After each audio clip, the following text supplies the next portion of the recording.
Hello, we want to welcome you to our show today, the Sunnyside Community Voice. And today we have with us our distinguished Congressman Al Green.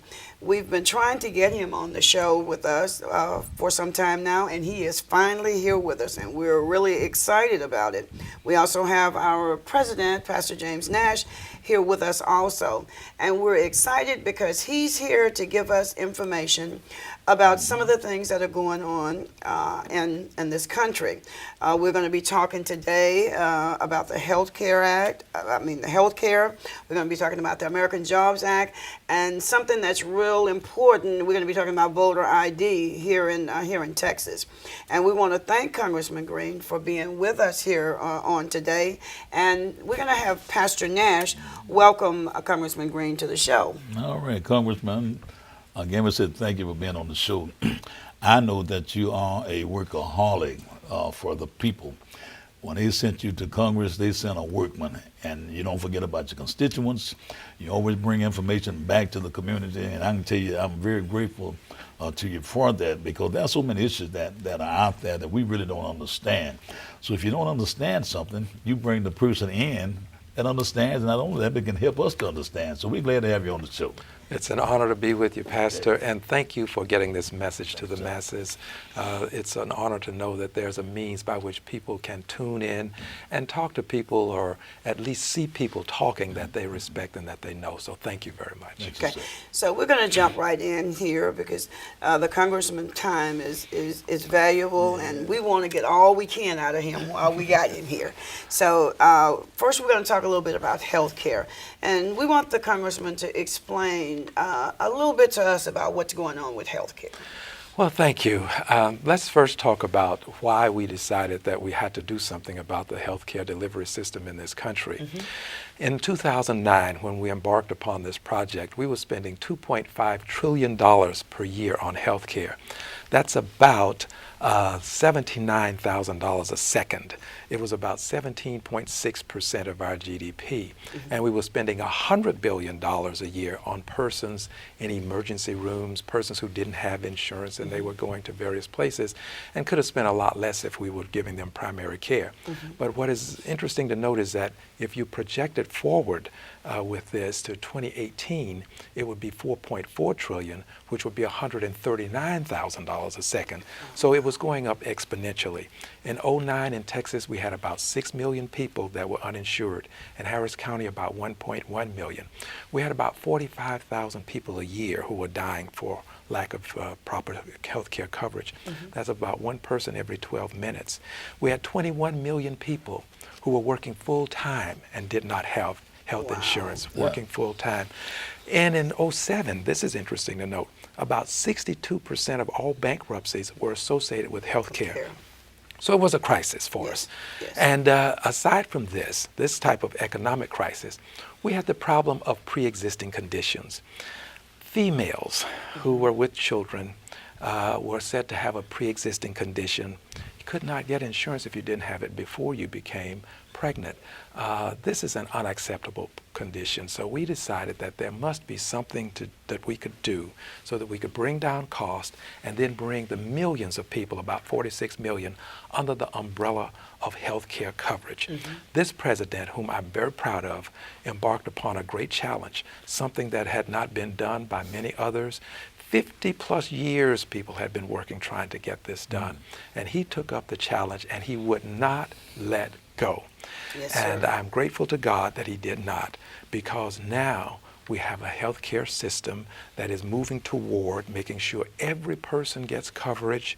Every person will have to buy insurance if you can afford it. Mm-hmm, and that's something that gets lost in the equation. A lot of people hear that saying you're forced to buy insurance. They say, well, what if you can't afford insurance? Mm-hmm. If you can't afford it, you don't have to buy what you can't afford. It only applies to people who can afford it. For example, take an Al Green. I can afford insurance. Should I not buy insurance and wait until I'm sick and then go to the emergency room where it will cost a lot more? Mm-hmm. It would be far better for me to carry insurance that can cover me so that I can go to a primary care physician, get preventive care, hold down the cost of care. Mm-hmm. So we put that in there to make sure every person who can afford it pays for it. Those who cannot afford it will get something called credits.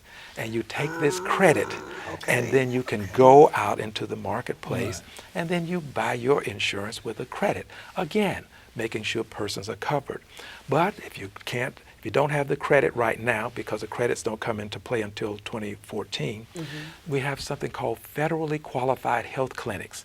These are clinics that are going to be throughout the communities so that people can go into a clinic and get immediate care at a clinic. We have some of them in our community. There's one in the Sunnyside area. We have them over in the 3rd Ward area. There are more coming online. But this bill calls for more of these clinics, provide coverage for everybody, eliminate pre-existing conditions, make sure that children can stay on their parents' insurance until they're 26 years of age. A lot of children were dropped from insurance coverage because they became adults. Well, now you stay on, even though you're an adult at 25, you still stay on until you're 26. These are just some of the things that are being done to help make sure people in the richest country in the world, where 1 out of every 100 persons approximately is a millionaire. So in this country, I know we have some challenges with budgets now, but we're still a wealthy country, and we can afford to take care of people. And if I just may share this with you in terms of why it's so important. In this country, if you are a bank robber, and you rob a bank, and we catch you on the way out, and we should harm you and as you're trying to harm someone else, and maybe you shoot someone, you harm someone, and we shoot you and hurt you. When we catch you, we will give you aid and comfort. We will patch you up. In this country, if you're an enemy combatant, say you're in Afghanistan, and we should hurt you as you're trying to hurt us, when we capture you, we give you aid and comfort. In this country, if you're on death row, Pastor, and you're meeting your maker next week, if you get sick this week, we give you aid and comfort, and then we send you to meet your maker next week. The point is, if we can do this for enemy combatants, if we can do this for bank robbers, if we can do it for people on death row, surely we can do it for people who are honest, decent, law-abiding American citizens. Many of them are just poor. They weren't born into plenty. They were born into poverty. They don't inherit a legacy of riches.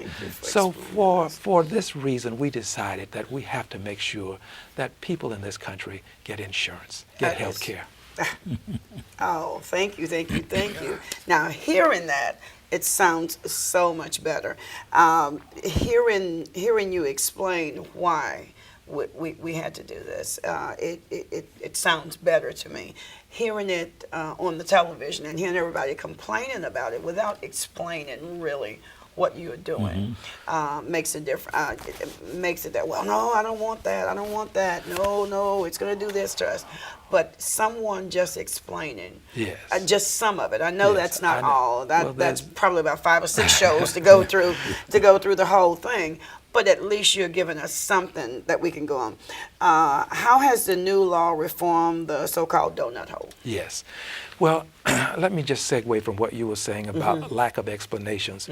Where you have few facts, you usually have a lot of speculation and a lot of confusion. That's why this program is so important, so we can get the facts out. The donut hole is something that seniors experience. Right now, Medicare is for persons who are 65 or older, or if you're disabled and you're under 65, you can get this thing called Medicare. It's an insurance program that's established by the government, and it was established because the insurance companies didn't want people who were older because they were too much of a liability. So the government took on this responsibility to provide Medicare for our seniors. And in so doing, it started out with seniors getting first hospital care, that was Part A, and then you get outpatient care, which was Part B, and then you got Part C, which was choice, which is something that we call Medicare for people who want to have something to supplement their care. It's a sort of a choice program. And then we had this Medicare Part D, which was prescription drugs. In the prescription drug program, you have a premium that you pay, and you have a copay that you pay, and you get your prescription drugs. You get to a point after paying premiums and copays wherein you then have to pay 100% of the cost of the drug as opposed to the copay. That's called the donut hole. Okay. When you slip into this area where you've got to pay 100% of those drugs. Now, it might not seem like a lot when you just say 100%, but some people have drugs that cost thousands of dollars per yes, month. They do. Right. Yes, Per they month. do. Yes. And when you have to pay this and you're already an indigent, you're a person who doesn't have a lot of money, your family members are not well off, so that's a lot of money for you. Well, what we're doing is closing that donut hole. And seniors are already receiving additional help when they get into the donut hole so that we can eventually close that and you don't have a point where you have to pay 100%. You'll continue to pay your premium, continue to pay your copay, and still be able to afford the life-giving drugs that you need, that you lawfully acquire so that you can continue to have a quality of life that we know you can have because we have the drugs. The question is, can you afford them? Can you afford So we're going to close that donut hole, and that's what this bill does. It helps to close that donut hole so that you can continue to get your prescription drugs. Great. Okay. That is You have a good. question? You know, Congressman, and I'm glad you brought that up because there are people that 65 or older. It's always been in my mind that a person to get that age, if they worked, that they deserve some sort of program, some mechanism, something in place that can help them, because even with the economy such as it is, there are many people unemployed now, got no choice of their own, that don't have health insurance. And I think it's just, this plan would be a great plan for these type people that don't have the resources, other sources, to get a health plan, so health insurance. So that this is major. And I thank God for you being on this program, because it is really helping to educate me along with some of the views, I'm sure. Well, Pastor, I want to pick up on what you just said because it's important. For many people who don't invest in the stock market, for many people who don't have other investments that they can lean on, they invest in Social Security and Medicare. Right, of course. This is not an entitlement. Right. It's an investment Of for course it them. is. They spend 1.45% of their wages on this program. Right, So that's right. an investment that Of course they're it is. making so Of that when course they it get is. 65, they'll have health care. And with Social Security, they spend 6.2% of their wages up to $106,800 thereabout, so that when they get to a certain age, they will have their Social Security. Exactly. So I'm proud to tell you that you're absolutely right. These are not entitlements. That people say that and it has a negative connotation. They're Right. really investments that people have made. course. This is why we can't end Medicare. Exactly. Those who want to Exactly. voucherize Medicare are going to have a difficult time with the Al Greens of the world, because we are going to fight voucherizing Well, that is Medicare. great. That is great. We're We going need to fight. fight. We're going to fight privatizing Oh, Social yes. Security, and we got to fight minimizing Medicaid. We got to fight the elimination of the education department. There are so many things that we have to fight. Our focus today is, of course, Medicare, and we're talking about it. But I just want you to know we got a broad issue, Exactly. broad issues that we have to deal with, and we don't want to call them entitlements. Call them investments, Investments. Right. because we Right. paid for them. You've Of worked all course. your life. For Yes. that. You've worked all your life for that.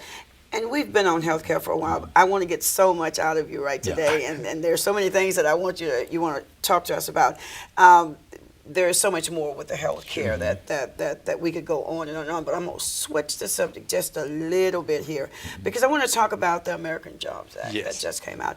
And I want to know, why do you think that the President's American Job Act is a good